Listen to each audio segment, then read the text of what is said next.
மகளிர் உரிமை தொகையை நிறுத்த நினைத்தால் தமிழ்நாடை கொந்தளிக்கும் என்று நிதியமைச்சர் தங்கம் தென்னரசு எச்சரிக்கை விடுத்துள்ளார்.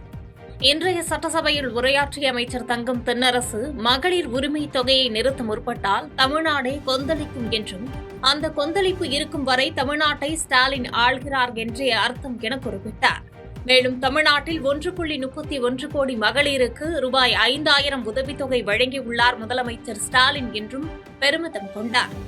மகளிரின் உழைப்பை அங்கீகரிக்கும் மகளிர் உரிமை திட்டத்தை யாரேனும் நிறுத்த முற்பட்டால் தமிழ்நாடே கொந்தளிக்கும். அந்த கொந்தளிப்பு உணர்வு இருக்கும் வரை தமிழ்நாட்டை ஆட்சி செய்வது முத்துவேல் கருணாநிதி ஸ்டாலின் தான் என்பதை நான் உறுதிப்படுத்துகிறேன். சமூக நீதி அடிப்படையிலான திராவிட மாடல் அரசின் கொள்கைகள் நாட்டிற்கே வழிகாட்டுவதாக சட்டப்பேரவையில் நிதியமைச்சர் தங்கம் தென்னரசு கூறினார்.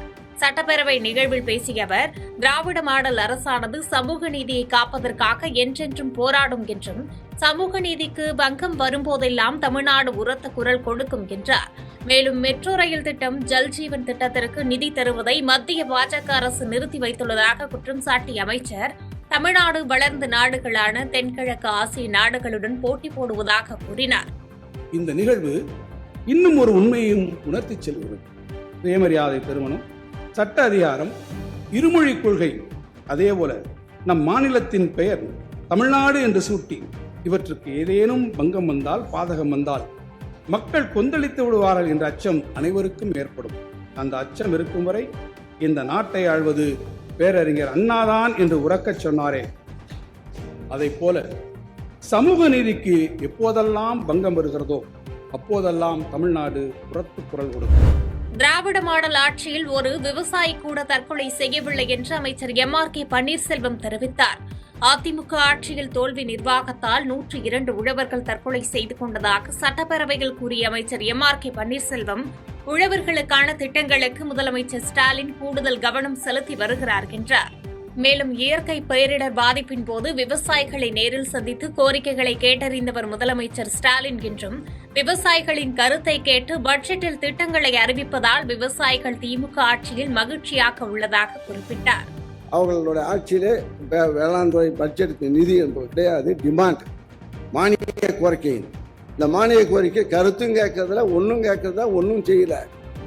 ஆனால் இப்போ இன்னும் சொல்ல போனால் விவசாயிகள் செத்தார்கள், விவசாயிகள் போராட்டம் செய்ய 102 விவசாயிகள் அவருடைய ஆட்சியிலே அதிமுக ஆட்சியில் இறந்திருக்கிறார்கள், தற்கொலை செய்திருக்கிறார்கள். அவர்களுக்கு அரசாணை மூலமாக ஒரு இறந்த விவசாயிகளுக்கு 3 லட்சம் ரூபாய் அவர்கள் வழங்கியிருக்கிறார்கள். அது கிட்டத்தட்ட ஒவ்வொரு ஆணை மூலமாக, அரசு ஆணை மூலமாக அவர்கள் நிதியை அங்கே பணம் விவசாய தற்கொலை செய்து கொண்ட குடும்பத்திற்கு பணம் கொடுத்திருக்கின்றார்கள். இது அவர்களுடைய ஆட்சியில் நடந்தது. ஆனால் இந்த 4 ஆண்டு காலத்தில், இந்த 4-5 ஆண்டு காலம் நிறைவு பெறுகின்ற காலத்தில் இதுவரை விவசாயிகளுடைய தற்கொலை கிடையாது. விவசாயிகள் மகிழ்ச்சியாக விவசாயிகளுக்கு ஏற்படுகின்ற பிரச்சனைகளை, இயற்கை இடர்பாடுகளுக்கெல்லாம் உடனடியாக நிவாரணம். அதிமுகவின் 10 ஆண்டுகால ஆட்சியில் போராட்டத்திற்கு இடையிலேயே வாழ்ந்த உழவர்கள் திராவிட மாடல் ஆட்சியில் மகிழ்ச்சியாக இருப்பதாக அமைச்சர் எம்.ஆர்.கே. பன்னீர்செல்வம் தெரிவித்தார். சட்டப்பேரவையில் தமிழ்நாடு அரசின் இடைக்கால வேளாண் பட்ஜெட் மீதான விவாதத்திற்கு பதில் உரையாற்றிய அமைச்சர் எம்.ஆர்.கே. பன்னீர்செல்வம், தமிழ்நாட்டில்தான் தொடர்ந்து 5 ஆண்டுகளாக வேளாண் நிதிநிலை அறிக்கை தாக்கல் செய்யப்படுவதாகவும், கடந்த 5 ஆண்டுகளில் ரூபாய் 1.94 லட்சம் கோடி வேளாண்மை துறைக்கு ஒதுக்கீடு செய்யப்பட்டுள்ளதாக குறிப்பிட்டார். மேட்டூர் அணையை உரிய காலத்தில் திறந்து அந்த குறுவை தொகுப்புக்கு 482 கோடி ரூபாய் செலவில் நிதி வழங்கி 19 லட்சம் விவசாயிகள் இதன் மூலமாக பயன்பெற்றுள்ளனர். டெல்டா மாவட்டங்களுக்கு இந்த ஆண்டு முதல் நெல் சாகுபடி சிறப்பு திட்டம் 115 கோடி ரூபாய் வழங்கப்பட்டது. இதனால் 3 லட்சம் ஏக்கர் கூடுதலாக குறுவை சொர்ணாவரி பருவத்தில் சாகுபடி மேற்கொண்டது. ஆக இது போன்ற வளர்ச்சி இந்த வேளாண் நிதிநிலை அறிக்கை காரணத்தால் என்பதை மாண்புமிகு எதிர்க்கட்சி தலைவர் அவர்களுக்கு இந்த நேரத்தில் நான் தெரிவித்துக் கொள்கிறேன். அவர்கள் இப்போ இல்லை, இதெல்லாம் கேட்பதற்கு அவர்கள் தைரியம் இல்லை. அத்தகைய தைரியம் இல்லாத காரணத்தால் தான் இந்த சட்டமன்றத்தை புறக்கணித்திருக்கிறார்கள். ஆக இப்போ இந்த இடம் அடுத்த 2026 அவர்கள் இருக்க மாட்டார்கள். சிறப்பான இடைக்கால பட்ஜெட்டை தாக்கல் செய்துள்ளோம் என்று சட்டப்பேரவையில் முதலமைச்சர் மு.க.ஸ்டாலின் உரையாற்றியுள்ளார். அடுத்த 2 மாதங்களில் இன்னும் வேகமாக வந்து பணியை தொடர்வோம் என்று நம்பிக்கை உள்ளதாக குறிப்பிட்ட முதலமைச்சர் தனக்கு தரப்பட்ட பொறுப்பை மிக சிறப்பாக செய்துள்ளதாக கூறியுள்ளார். வரலாற்று சிறப்புமிக்க இந்த இருக்கையில் தனக்கு முன் இருந்த பலரும் இன்று இல்லாவிட்டாலும் அவர்கள் அனைவரும் போற்றப்படக்கூடியவர்கள் என்று கூறிய முதலமைச்சர் ஸ்டாலின், பொறுமை, நிதானம், சகிப்புத்தன்மை, எதையும் தாங்கும் வல்லமை, கடமை தவறாமை ஆகிய பண்புகளை தானும் கடைபிடித்திருப்பதாக சட்டப்பேரவையில் முதலமைச்சர் ஸ்டாலின் கூறியுள்ளார்.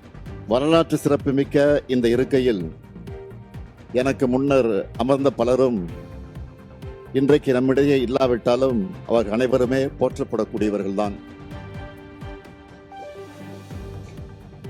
ஆட்சி சக்கரத்தை உயர்த்தி பிடித்தது மகத்தானது.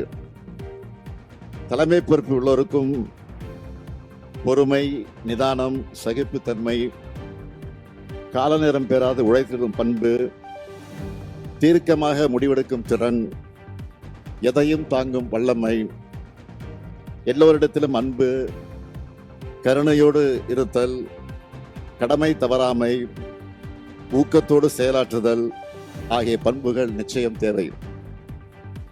இதனையே நானும் கடைபிடித்திருக்கிறேன். தமிழ்நாட்டு மக்களை போன்று அடுத்த 2 மாதத்தில் மீண்டும் திமுக ஆட்சி அமையும் என்ற நம்பிக்கை தனக்கும் உள்ளதாக முதலமைச்சர் ஸ்டாலின் தெரிவித்துள்ளார். தமிழ்நாடு சட்டப்பேரவையில் பேசிய முதலமைச்சர் ஸ்டாலின், தமிழகத்தின் 234 தொகுதிகளையும் தன்னுடைய தொகுதிகளாக நினைத்து தான் செயலாற்றி உள்ளதாகவும் கூறினார். மேலும் தன்னை தேர்ந்தெடுத்து அனுப்பிய கொளத்தூர் தொகுதி மக்களுக்கு நன்றி, மிகப்பெரிய வாய்ப்பு தந்த தமிழ்நாடு மக்களுக்கு நன்றி என்று சட்டசபையில் முதலமைச்சர் ஸ்டாலின் தெரிவித்தார். அடுத்த 2 மாதத்தில் மீண்டும் வந்து நிச்சயம் இன்னும் கூடுதலாக வேகமாக தொடர்வோம் என்ற நம்பிக்கை தமிழ்நாட்டு மக்களைப் போலவே எனக்கும் இருக்கிறது.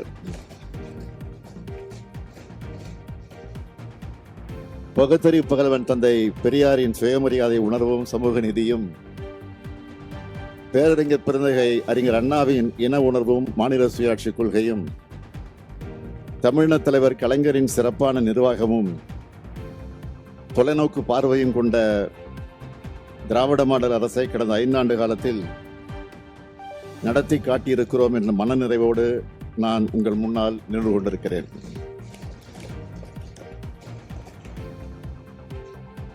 எனக்கு தரப்பட்ட பொறுப்பை மிக சிறப்பாகவே செய்ததாகவே நான் நினைக்கிறேன்.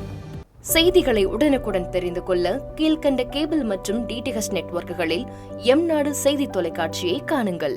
பாதகம் செய்பவரை கண்டால் நாம் பயம் கொள்ளலாகாது பாப்பா. மோதி மிதித்துவிடு பாப்பா, அவர் முகத்தில் உமிழ்ந்துவிடு பாப்பா.